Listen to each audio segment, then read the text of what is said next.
Hello and good evening. This is Jay Steinmetz, and we are here for another episode of the Kansas Legislature on Smoky Hills Public Television, our weekly program on Kansas politics, talking with representatives from Topeka about issues that face Kansans every day. I'm Dr. Jay Steinmetz, Assistant Professor of Political Science at Fort Hays State University, teaching American politics, and I have here with me a couple of representatives and senators from the legislature, some of which just barely made it here on time. You've been working late in Topeka, and it's great to have you join us here for our episode of the Kansas Legislature. Let's go around the table and have the representatives and senators introduce themselves and their district and some committees that they work on.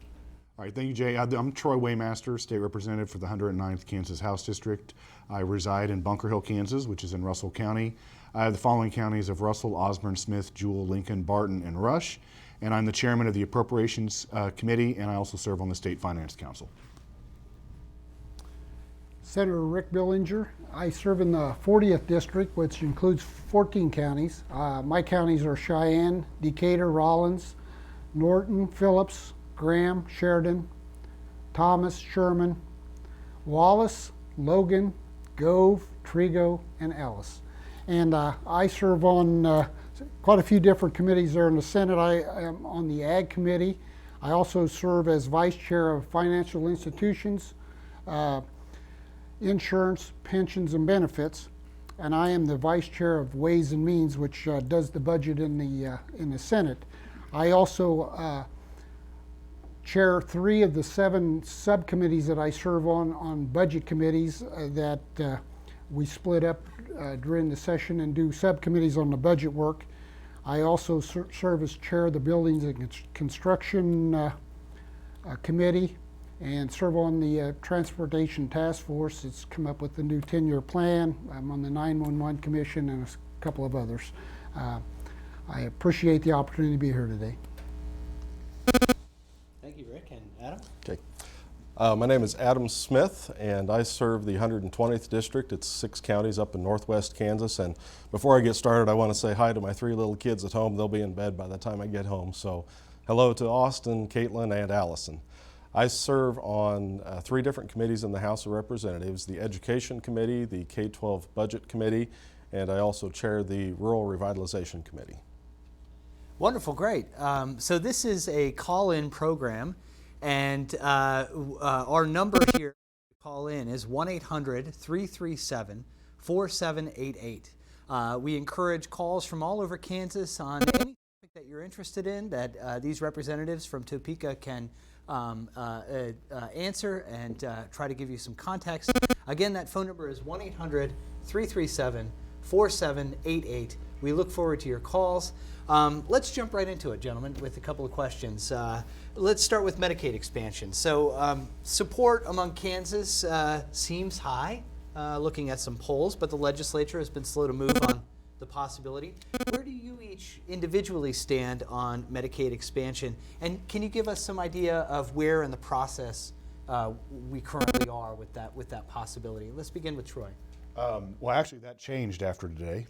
And we'll see exactly what happens with Medicaid expansion. The Senate had actually taken up quite a bit of time having committee hearings in regards to the Senate's version of Medicaid expansion.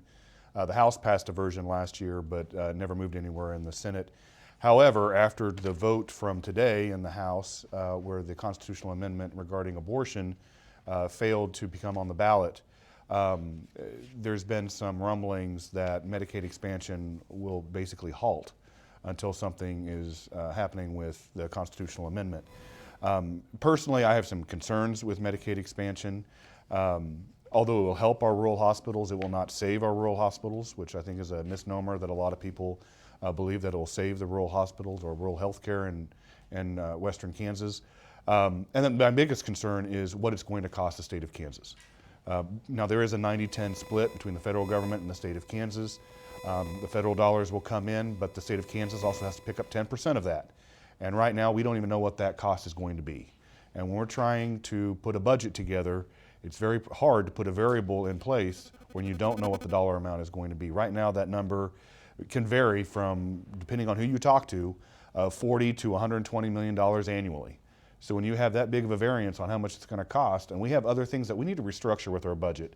I mean, yeah, we're doing pretty good right now, but it was just a few years ago that we were facing deficit situations every single year. And we have a lot of debt that we need to pay off. So I'm very cautious about moving forward with Medicaid expansion. But like I said, after the events today, it seems that Medicaid expansion for the time being has been sidelined. So from what I understand it, the constitutional amendment regarding abortion, Medicaid expansion, one has to go through for the other one to go through. Is that kind of what you're saying? Politically, yes. Not necessarily needing to have one go before the other, but obviously it was very important for the Senate president. She wanted the constitutional amendment to pass in the House. It did not.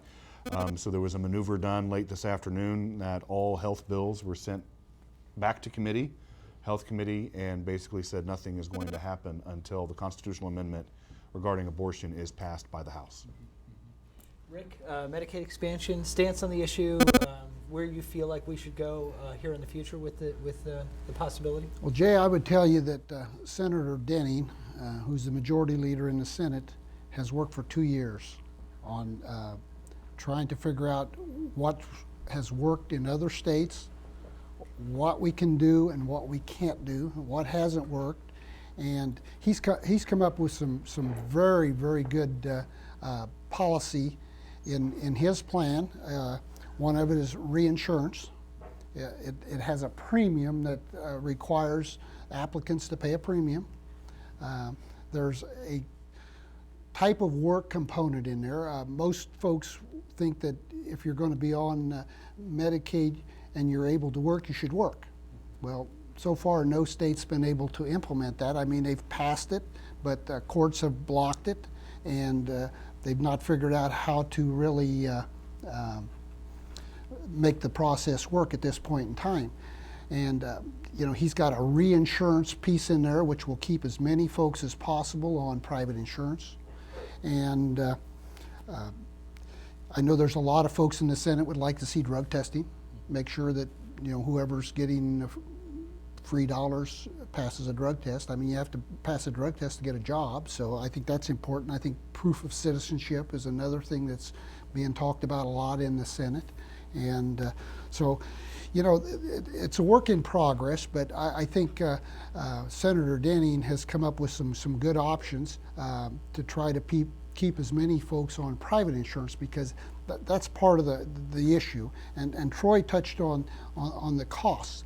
You know, for the last couple years, we've heard all kinds of options as far as cost. Well, it's going to cost this, and then, oh no, it's going to be cost neutral. You know, it's revenue neutral. You know, and so it's been kind of a work in progress. But I have supported it. I was on the summer. That's one of the committees that I didn't mention, but I was on the summer interim committee for the special health committee for the Senate this summer, and so I know a lot of the work that Senator Denning put in. And you know, will that bring enough votes on? I'm not sure, but you know, I think he's trying to come up with something that'll work. But as Representative Waymaster has mentioned, it sounds like that everything is on hold until you know, we figure out a way to pass a constitutional amendment, let the folks in Kansas vote whether or not abortion should be legal or not. Thank you, Rick. Let's pause here for a moment and introduce another guest and panelist who just came here from Topeka. Yes. You had a good drive, Yes. Not a lot of snow, maybe a little bit. There was snow. I was a little surprised. Okay. I didn't anticipate that, but I apologize for being late. Thanks for having me. No problem. How about you introduce yourself, the district you're from, and some of the committees you serve on? Barb Wasinger, 111th District. I am on higher education budget, financial institutions and pensions, which is credit unions, banks, and capers, pretty much. I'm also on tax committee for the House and joint rules and regulations. I cover mostly Hayes and Victoria, and happen to be your neighbor, Yes. as a matter of fact. Hello, neighbor. Hello, neighbor. So, is there anything else I That's can think? all. I think Welcome that's to the pretty show, good. Barb. All right. Well, We've just started talking about Medicaid expansion, but we're going to pause here for a moment because we have a call. Rick from Alden is on the line. Hi, Rick. welcome, good evening, and what is your question?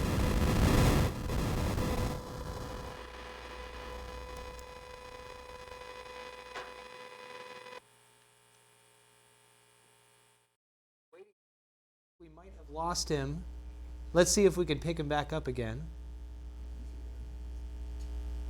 And we can continue on with this discussion about Medicaid expansion. We'll see if we can get Rick from Alden back on the line. The question essentially is, with Medicaid expansion, there seems to be some support from Kansans for that possibility, but the legislature's been a little slow on moving on it. Where do you individually stand with regards to Medicaid expansion? And can you give us some idea of the well, I guess we've got a good sense of where the process is, but where do you hope for it to go in the future? And let's have Adam. Certainly, yeah, and I don't need to reiterate points that Troy and Rick did a great job of explaining exactly some of the ins and outs and the details of the program. Generally speaking, I've been a proponent for Medicaid expansion simply because of the fact that we have a gap of Kansans that is ineligible for Medicaid and health insurance. They don't make enough to qualify or be able to afford health care in the marketplace or from their employer, yet they are employed, they are working, but they don't qualify for Medicaid services. So there's a gap of people in there. I've heard estimates anywhere from 80,000 to 140,000 or 150,000. Those are just estimates. We really don't know. But there is a group of Kansans in there that need health care. However, as Troy and Rick both mentioned, we have to be responsible with our state tax dollars and understand what this program is going to look like. I'm not going to say whether I vote for it yes or no until I see exactly what the bill looks like, but in general, we need to come up with a good solution that works for all Kansans to cover those people who are not covered right now. Thank you. Barb, what's your stance on Medicaid expansion, and where do you hope for that process to go in the future? I have to agree with Representative Smith because we really need to see what the program is. I believe in hearings that in the Senate they mentioned that it's not going to save rural hospitals, and I think that was one of the biggest things that proponents said, we need to do this, but we'll save all of our rural hospitals. And they said, oh, we never said that. So that's a little disconcerting. And they really do need to get final numbers for anyone to make that kind of decision. So. Okay, thank you, Barb. And let's shift gears a little bit and talk about revenue and taxes. The January tax-only revenues were $723 million, or 8.76% above estimates, about 12.45% above last January. Good news, maybe. Should we remain cautious, I think is really my first question. And does this create a political environment for the legislature to consider tax cuts? And let's begin with Troy again. Well, I think we still need to be cautious. As I mentioned before, we have just come out of a situation for, my first few years in the legislature, we were facing deficit situations. We did a lot of cutting in order to balance the budget. We took out some debt that we need to repay. And so if we look at tax cuts, which obviously we had a tax cut bill last year and the year prior, one happened to pass both chambers, was vetoed by the governor, was unable to override the governor's veto. But that was just, an unfairness in regards to the tax cuts that were done by the federal government and just decoupling the state of Kansas from the federal government and letting Kansans keep more of their money instead of having it go towards the state government. But we definitely need to be cautious. We need to look at all avenues of revenue. And as I mentioned before, when we were talking about the previous topic, before we start looking at things, we have a lot of debt we got to pay back. We are still, even though we ended 2019 with $1.1 billion in ending reserves, baked into that was the transfer that did not go to the Kansas Department of Transportation. We're trying to craft a new transportation plan for the next 10 years, and basically the financing method for that new transportation plan is the entire transfer goes to KDOT. What happens if it doesn't? Well, we're trying to see if there's some type of maneuvers that we can put in as far, I know like a lot of the contractors want a gas tax that would trigger in case the state would retain the transfer. I don't know if I particularly am on board with that. But if that's going to be the basic way of funding the next transportation plan, we need to be extremely cautious on how we move forward, since that amount of money is still baked into our ending balances that we currently have. Mm-hmm. Okay, thank you, Troy. Let's pause again for a moment, and I think we have Rick from Alden who's on the line. Rick, good evening, and what is your question? Yes, I believe that the legislatures all understand we in Kansas, the state of Kansas, like all other states, have a prison overcrowding issue. Would that be correct? Yeah. Yeah. It looks Correct. like generally a consensus there of prison overcrowding. You want to add something further there, Rick? Well, absolutely, I do. What happened is July 1st, 1993, the state legislature passed the Kansas Sentencing Guidelines Act. But they did not make that retroactive. And because they did not make that retroactive, we have two sentences, different, separate, and distinct sentences in Kansas. So here is what you have. You have old law inmates who have been released back into society, who have done 7, 8, 10 years on parole. But had they been sentenced under the Guidelines Act and gotten out, they would at the most have 36 months of parole. So you also have old law inmates who were sentenced before July 1st, 1993, but had they been sentenced after July 1st of 1993, they would automatically be released from prison.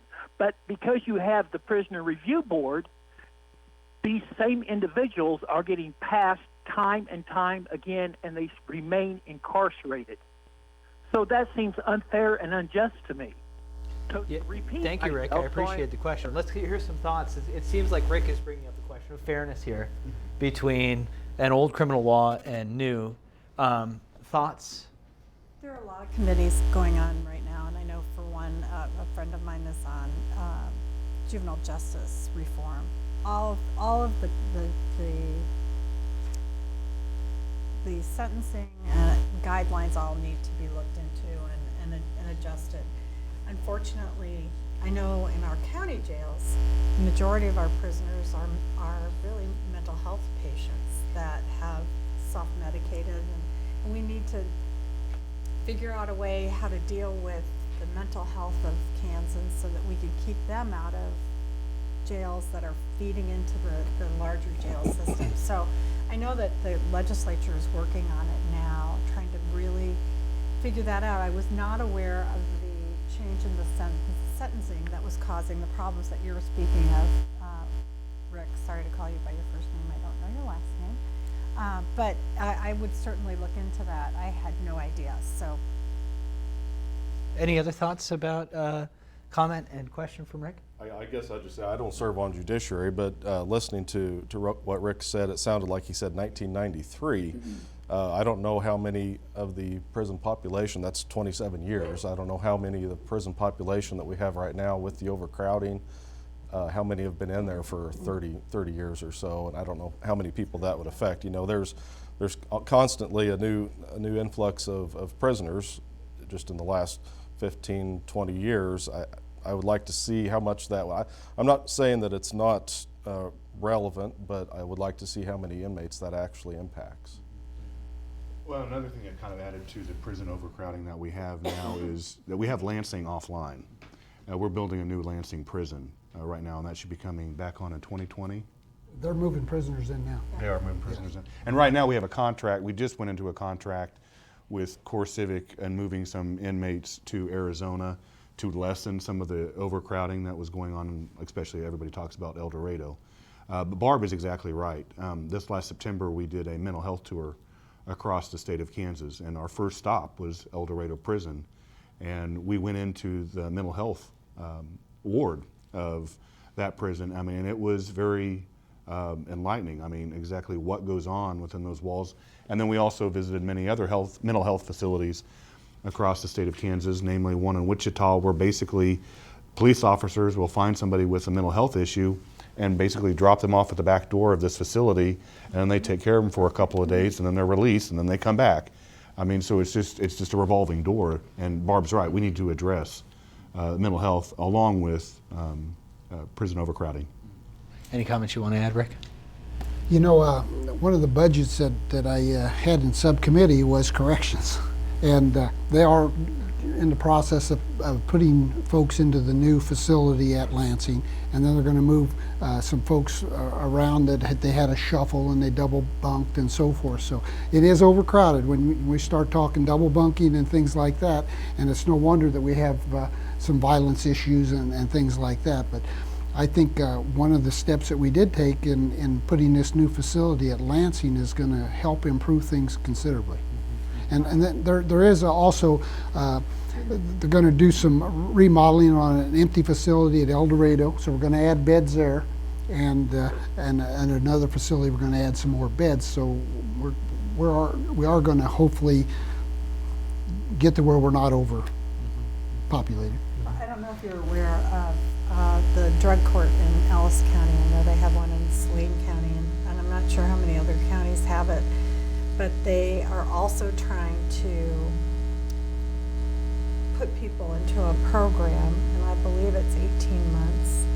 Could be wrong, forgive me if I misspoke, but A diversion program that well, it's avoids it's called drug court because they have the choice. You enroll in drug court or you go to jail. And so a lot of them, you know, they just had 6 graduate from in Ellis County, but they take regular drug tests, they have goals to meet, and they have counseling in between. And it's a lot of it was possibly one of the most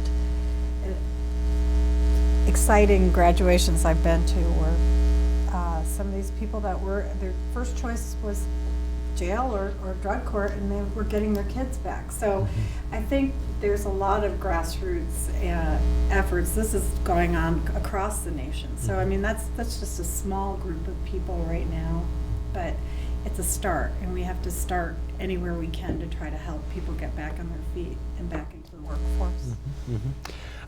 Let's take another caller. We have Eric from Great Bend. Good evening, Eric, and what is your question? Yeah, how you doing? Got a question. Why on the abortion bill that's being put through, why is the legislation afraid to let this thing go to the vote of Kansas people, which would make sense to me, because it's, you know, the people of Kansas should speak for what we believe. Why is it being tied to the health care bill? I don't understand. Those are 2 different things. That's a good question there, Eric. Let's back up a little bit as well. They're not tied together. Yeah. It's a political maneuver that had the constitutional amendment passed and went to a vote to the people, then Medicaid expansion would have moved through the process. They're not tied together by any means by the constitutional amendment and Medicaid expansion as one. It's a political maneuver. So I just want to make sure that that's understood. And by political maneuver, how do you describe that to an average voter so that they can understand? So the average voter often doesn't know the ins and outs and the machinations that happen in a legislature. There's horse trading that goes on. There's agreements that go on. There are sort of give and take and push and pull things that take place in a legislature. And obviously, I would probably say one of the biggest issues that for Governor Kelly is Medicaid expansion. She's made that the point in both of her State of the State addresses, that's her biggest item that she wants through. We were wanting to put the constitutional amendment in regards to abortion on the ballot in August, and that failed in the House today. We had to have a 2/3 majority in order for that to go on the ballot. Some of those that voted against it wanted to see it on the November ballot as opposed to the August ballot. But when I say the political maneuver, is where Medicaid expansion is moving now is in the Senate. The Senate passed the constitutional amendment, and leadership in the Senate wanted the constitutional amendment passed. Because it did not, Medicaid expansion has now halted. How many votes was it short of? It needed 4. 84? 4 votes. And Four it was votes. 80. So it mirrored the votes on Thursday, correct? Exactly the same numbers. Nobody changed. Okay. Any other comments on that, on this issue, on the abortion amendment, where to go from here? Well, I guess I think it's important to say that the House had an identical resolution that's still alive and fed in state. We can work on that. The abortion constitutional amendment isn't dead. We can still work on that. We can try to work it through the process and see where it'll go. And I mean, another resolution can be introduced because Absolutely. it can go to Fed and State Affairs, which is a committee that can take bill introductions up until the end of session. So It's early February. We got lots of time. We got lots of time. Barb, any comments or thoughts on the Well, amendment? I hate it being called an abortion amendment because it truly is just getting everything back to what it was like before April of last year. And the whole amendment is to maintain regulations on abortion clinics to keep them safe. Right now, they're all being challenged in court. We want women to be safe no matter what their choices are, that there are sanitary clinics, that there are regulations behind it so that they're kept safe. It's truly for women and children and keeping them safe in Kansas. So it's not, I keep getting emails saying you're trying to ban abortion, and that's not at all what the bill says. And also we're just trying to get it to a vote. We are trying to let Kansas decide and not have the Supreme Court legislate and let the people decide. We have another caller, and it might be the same caller as our first. Rick from Alden. There's probably more than one Rick in Alden, but I suspect this is just the same. Hi, Rick. Good evening. You're back. Yes, I am. In regards to prison overcrowding, I saw one of the legislatures ask he would like to know approximately how many old law inmates were still incarcerated, and I have those statistics, and you must believe me because I was incarcerated for 30 years.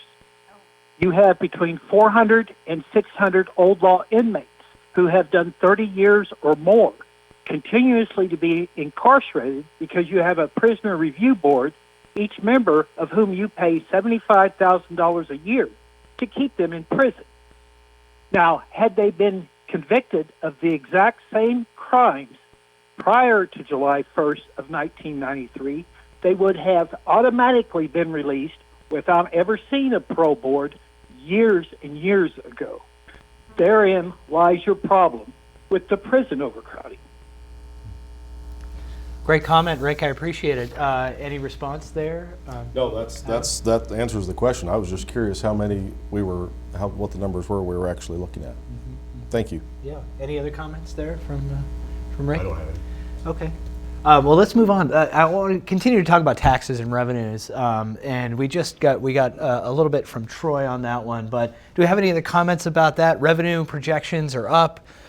Is this good news? Should we be cheering and having a party, or should we remain cautious? And does it create a political? Remain cautious.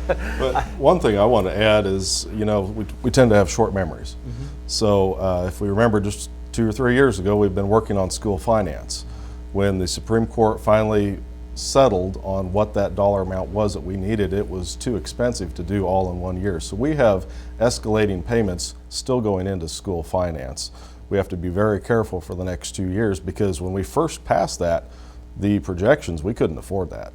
Now with the increased revenues coming in, it's looking a little bit better, but we have increased expenditures due to school finance that we need to be very careful with.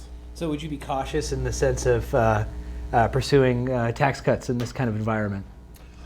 Well, tax cuts are all about fairness, I believe. If there are things, I think Troy had mentioned the decoupling and some of the things with the Tax Cuts and Jobs Act.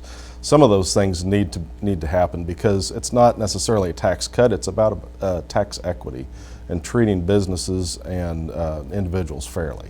So I do believe there's some parts of our tax code that needs to be looked at to make sure that we're treating everybody fair. I wouldn't call that a tax cut, though. Well, let's go into a little bit of the details. The tax committee is currently looking at a bill by Representative Jim Gartner that would increase the standard deduction from $3,000 to $5,000 for single filers and $7,500 to $8,000 for joint filers, and would thereafter increase annually by being adjusted to the cost of living index. This measure is predicted to cost about $50 million a year and deliver tax reductions to around 1.2 million Kansans or so. The tax committee is also considering a rival bill. And this is the decoupling, I think, that you were talking about before, Troy, that would decouple the Kansas income tax itemization from the 2017 federal income tax bill, thereby allowing certain filers to itemize their Kansas returns while using the federal tax standard deduction, which is predicted to deliver around $61 million in less taxes to around 85,000 Kansans. Thoughts on these proposals more broadly? Supporting one or the other, or a blend of the two? Let's hear Well, from Rick. I favor the decoupling. Kansas is only one of 9 states that has yet to decouple. And I think it was a bad deal that the governor vetoed that. Number one, we have a lot of Kansans that were itemizing between 12,000 and 24,000. Okay, so if you was one of them Kansas, say deducting at 16,000, you're no longer able to itemize. So you're not able to deduct your mortgage, you're not able to deduct your medical expense, you're not able to deduct your charitable contributions. And these folks were doing that in the past. So if you was one of those folks between 12 and 24, you've seen quite an increase in your taxes. Quite an increase. And I think if we want to see growth, if we want to see people buying homes and things like that, a lot of times your younger folks, which is a lot of the folks that got affected here are younger, 30-year-old families that are trying to maybe go from a rental home into purchasing a home, and they're trying to offset that, and they say, well, we can deduct our mortgage, which offsets part of the difference between rent and owning. And so many folks in Kansas were able to deduct medical expense. There's a lot of folks that end up in bankruptcy over medical costs and can't even deduct them. So I think that's, to me, is more important than the other. I would like to see us decouple. Like I said, we're one of 9 states left to decouple. And I think once we decouple, then we will still be able to itemize in Kansas, even though you will take that 24,000 standard deduction at the federal level. That's the change. And for $61 million, I'm wondering if that is probably a little low. I think that's part of our numbers coming in ahead of projections. I think when the LLC tax was repaired, I think it's brought in way more money. And when we start talking about corporations, some of our bigger corporations, and one in particular that came in to testify was Cargill. They ship grain across the world. They have never paid state income tax on foreign sales. Had never. Without this decoupling, they are now paying. Spirit Airlines now paying. These big companies that are here in Kansas. Now, if they did their business in Oklahoma, they don't have to pay it. If they were in Missouri, they don't have to pay it.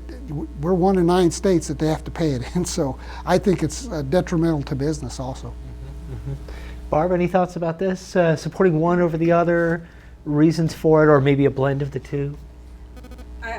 I think we really do need to decouple and take care of both corporations, retired people, and Kansans that want to go back to what they had before, because the increased revenue is due to the fact that so many things are being taxed now that weren't before because we haven't decoupled.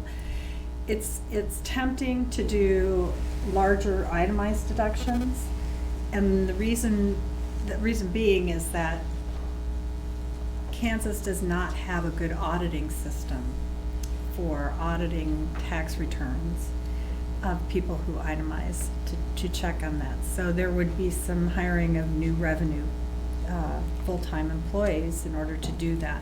So we're talking about it in tax committee, we're talking about both of them and trying to make sure that we make the best decision that helps all levels of Kansans. So some can itemize their deductions, like the senator said about medical expenses and mortgage deduction. It's been a blow, and if you talk to the charitable organizations, they'll tell you that their donations are down because people can't deduct that donation.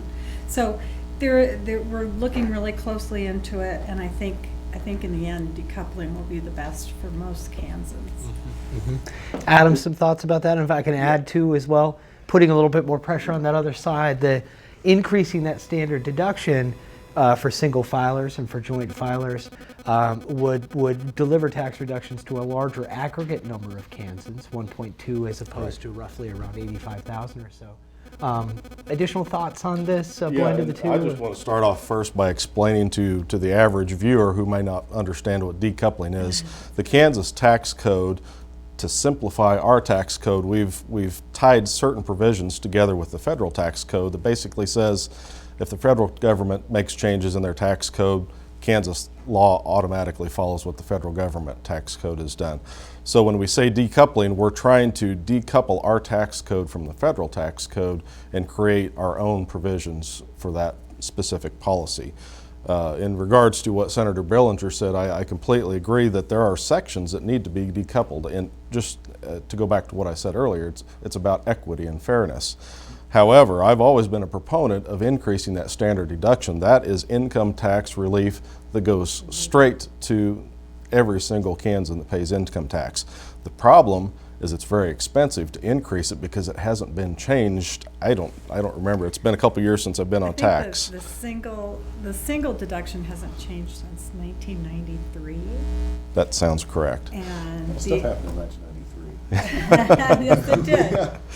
And then the others were done in the 2000s. So. Right. And where that's been held at the certain level, in 1993, maybe those limits were adequate, but nothing has been adjusted for inflation. That $3,000 or $5,000 or whatever your standard deduction is, it's not changed. So that value of the dollar is less in 2020 than it was in 1993. So I think it's way too expensive to increase it up. Ideally, we would be able to match what the federal government is. We wouldn't have to decouple. It would match the same. We wouldn't have anybody left out versus itemizing or taking the standard deduction. But that would be very expensive to do. Good thoughts. Troy, you want to follow up with any of that? The raising that standard deduction, for single filers, 1993, that's almost 30 years in terms of cost of living. There's a lot of items in our tax code that we probably need to revisit. The comment I was going to make in regards to the issue of decoupling from the federal tax code is our prime opportunity to do that was in the legislative session of 2018 before those numbers ever even hit as revenue. We should have decoupled then because now we're looking at the revenues that are coming in. Those tax numbers are factored in to every month when we get the tax receipts, they're factored in. Had we passed that in 2018, they wouldn't have been included. And we kind of had a figure of what that was going to be, but it hadn't hit the state coffers yet. And now we're kind of doing some backtracking and trying to separate ourselves from the federal tax code for the fairness, as Adam mentioned, for the people of the state of Kansas, but we should have done that in the legislative session of 2018. Good comments all around. Let's move to a different issue here. There's a negligent driving bill currently stuck in the House Transportation Committee. The bill would create a lower level crime of negligent driving, which I think includes texting and talking on the phone, et cetera, one step down from reckless driving, with the possibility of searching a vehicle. Thoughts on this bill? Support for the measure?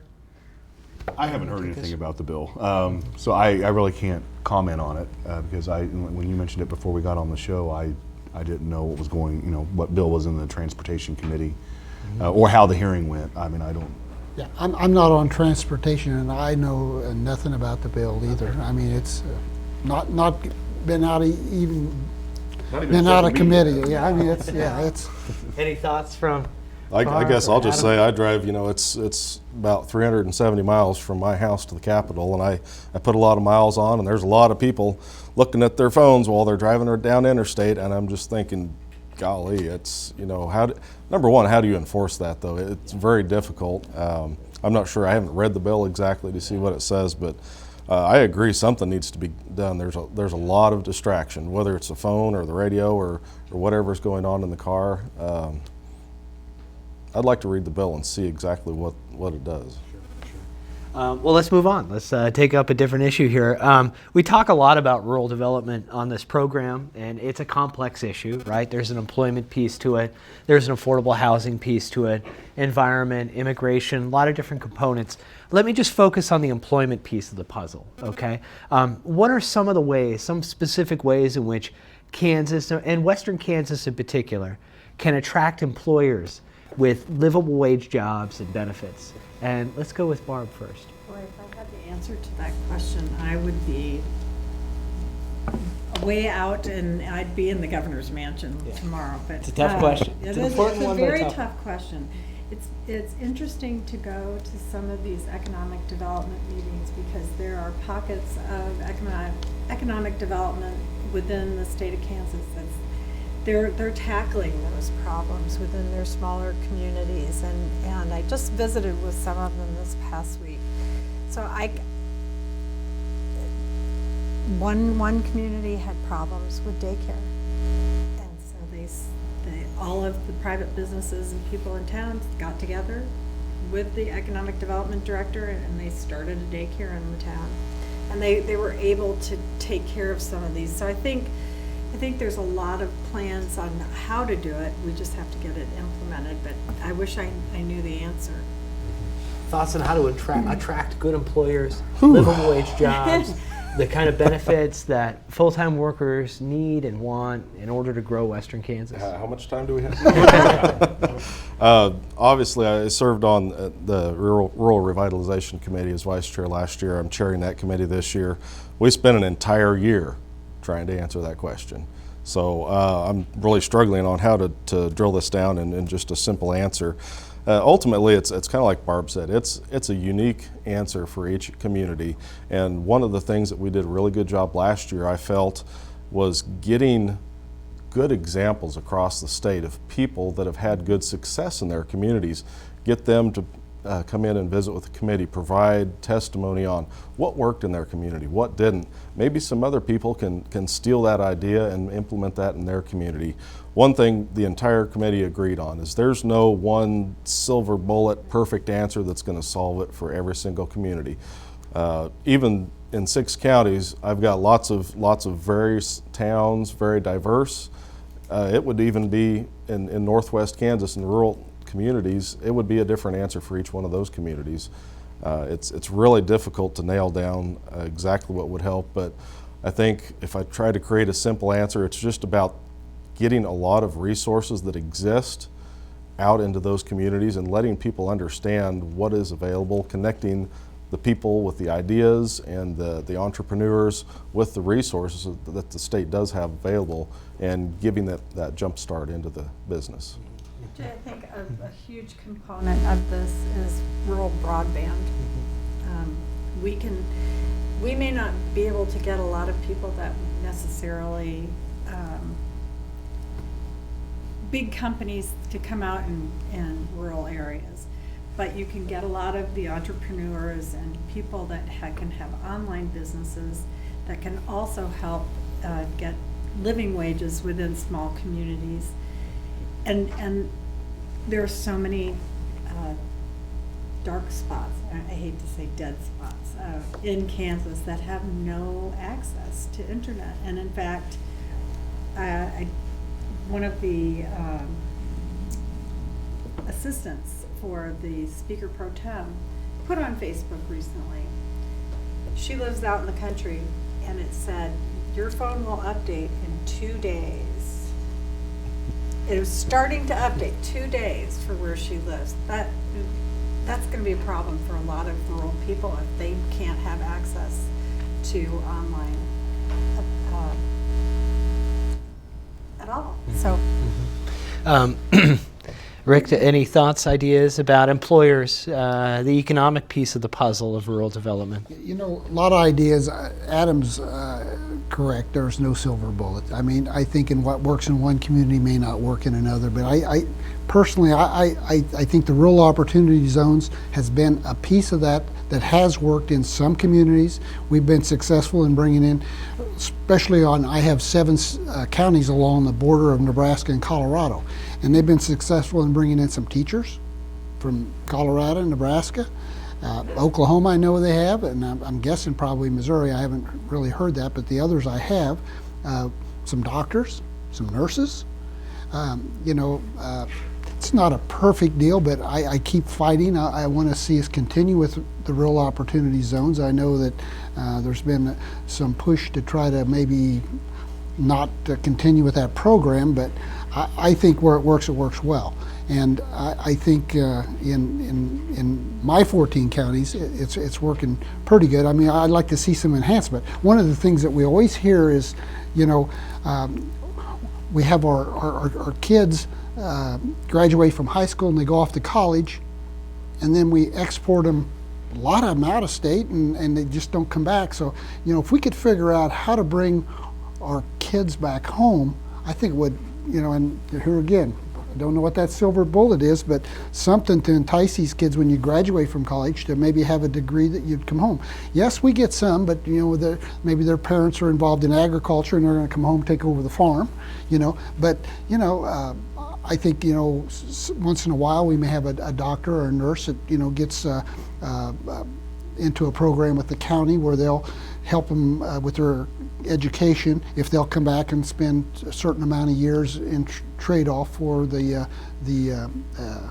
financing the education piece.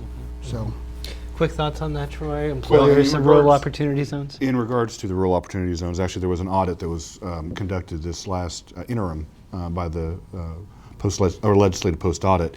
And some of the findings were actually kind of troubling. 84% of the respondents said that they would have moved back to the area regardless of the rural opportunity zones. Now, when Governor Brownback put the rural opportunity zones in place, I believe it was in 2011, I thought it was a very vigorous idea to try to get, entice people to move back to the rural part of the state. However, you're missing that component of what do you need first? Do you need a job and then the people will come to the job, or do you need the people and then hopefully a job will come?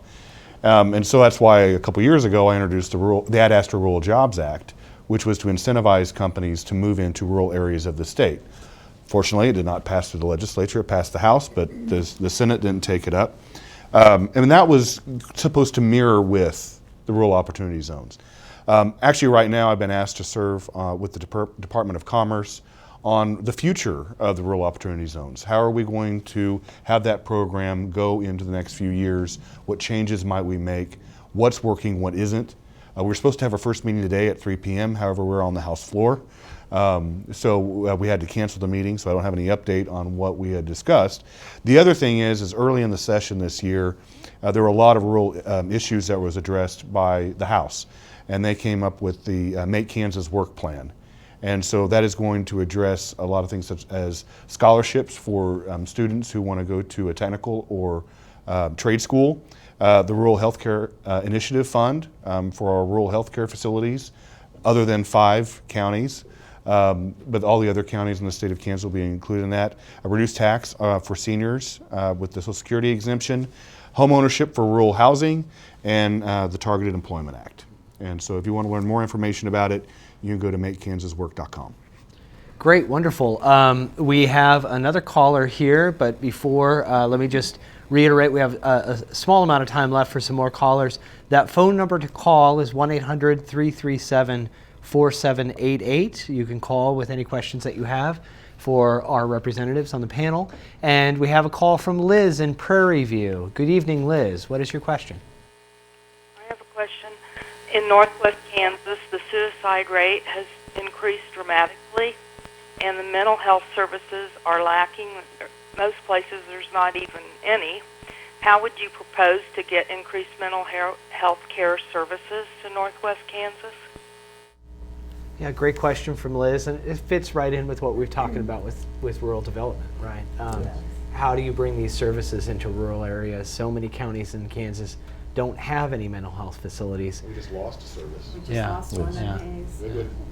Right, they closed the acute care beds in Hayes for youth 6 to 18, and I did introduce a bill this morning that will require KDADs to have not only beds in the Hayes and Hayes vicinity, where there would be a combination of maybe more than one facility, also requiring it in Garden City or surrounding area, which it could include Dodge City or Liberal. So that was read in this morning. Some other thoughts about that, Barb? Well, and giving some explanation, acute care is what is more 2 to 3 days worth of immediate care for kids with mental health problems. And so when we lost that ability, that hospital in Hayes, now anyone out in the western part of the state has to either go to Wichita or Kansas City, and usually Wichita is too full. And then they when they have to drive a child to Kansas City, if both parents are working, they turn around and go back. So, pardon me, we also have problems with a high rate of suicide with farmers. And it's we're not serving Kansans if we're not taking care of that. And I think when we don't watch and take care of our kids, they become adults that can't handle things later. So we've got to get better. What can a legislature do? What kind of bills? I mean, you mentioned, Rick, what other ideas are out there that can... It's all about access to care. Northwest Kansas, I'd call us a desert out there when it comes to mental health. High Plains Mental Health does a great job servicing their clients, but they're limited in their funding. I served 8 years as a county commissioner. We chipped in some funding. They need their state funding. They just don't have enough funding to get the proper staff out into these areas adequately, and it's all about access to care. Any other thoughts? Well, and I would say in regards to the situation with KVC, I do think the Secretary acted too hastily in closing that. We had many hearings during the interim that Rick and I are on the Legislative Budget Committee during the break. And I think every month we met about that issue. And she just acted too hastily. The beds should have stayed there until a plan was worked out. We discussed it with the Center for Medicaid and Medicare Services, instead of just closing the facility and expecting people to send their kids to Wichita, which Barb mentioned, they're full. They can't take them. So those kids are being underserved because as a state, I'll say it as a state instead of just the department, but we acted too hastily in closing those beds in Hayes. And we need to get them reopened, so I'm glad you introduced a bill. That's a good job. All right, great. Wonderful question. Thank you, Liz. And we have another call. This is Rhonda from Wichita. Good evening, Rhonda. What is your question? Well, I was listening to the conversation earlier about how Kansas continues to export its educated children. But I wonder, given that it is the taxpayer who's providing the funds for that education, not necessarily the patients, the parents, isn't it the taxpayer who's being impoverished by all of this? Perhaps we need to readdress where funding for children comes from. College funding? You made that comment? Yeah. And I think what you were referring to is once they either graduate from high school and then go to college and then post-secondary school, that's when they leave and they go someplace else. Right now we have the Board of Regents, which I don't think it's going to happen, but as far as the budget, they're asking for $91 million more every year, which they claim that if they receive the $91 million, they will be able to keep tuition flat, but that still doesn't answer the question of the flight of the students leaving the state of Kansas once they receive that degree. Now, their argument as to why they need the $91 million, not only just to keep tuition flat, but also they say that they need that because they are educating the workforce for the state of Kansas. We have, how many times do we ask them for specifics on that? And they just have not provided the information that we need. And then the governor's budget, she put, I think, around maybe $20 million to higher education, very well short of the $91 million that they're requesting. But again, that's taxpayers' dollars going towards the Regent system, which really we don't have any explanation as to what they will do with that $91 million, what it will go towards, And so I am extremely reluctant to give any money to the Regent system until we get some answers to the questions that we pose to them. Well, and last year in higher ed budget, we asked each of the Board of Regents schools when they came to testify, we asked them to hold tuition rates. And I would say most of them said, oh yes, we're going to do our best to keep tuition flat. And all of them raised tuition except for 2 of them, and one of them was Forte State University. And it's a little disconcerting when across the aisle, legislators are asking them to not raise tuition, yet they continue to do that. And the budgets that we see are very vague. And so you have no idea where all of it is going. And so I have to agree with you. The one piece that I liked, I don't know about you, Rick, but was the deferred maintenance on the universities. Yeah, that's something that we probably need to address. Well, that was one piece they took out of their ask. So the one thing that some of us liked is now no longer there. But when you're talking about $91 million on top of the almost $40 million we gave them last year, with the strict opinion that you do not raise tuition, it makes it very difficult to even they ask for $91 million this year. Well, sorry. Go ahead. We have to wrap up. We're running out of time here. We've covered a lot of issues, though, and important issues, and so much more to talk about. But we're out of time here for this episode of the Kansas Legislature. This is Jay Steinmetz. Thank you all very much. Tune in next week. We're going to have a new panel, and we'll talk more politics on Kansas. Thank you very much, and have a good evening.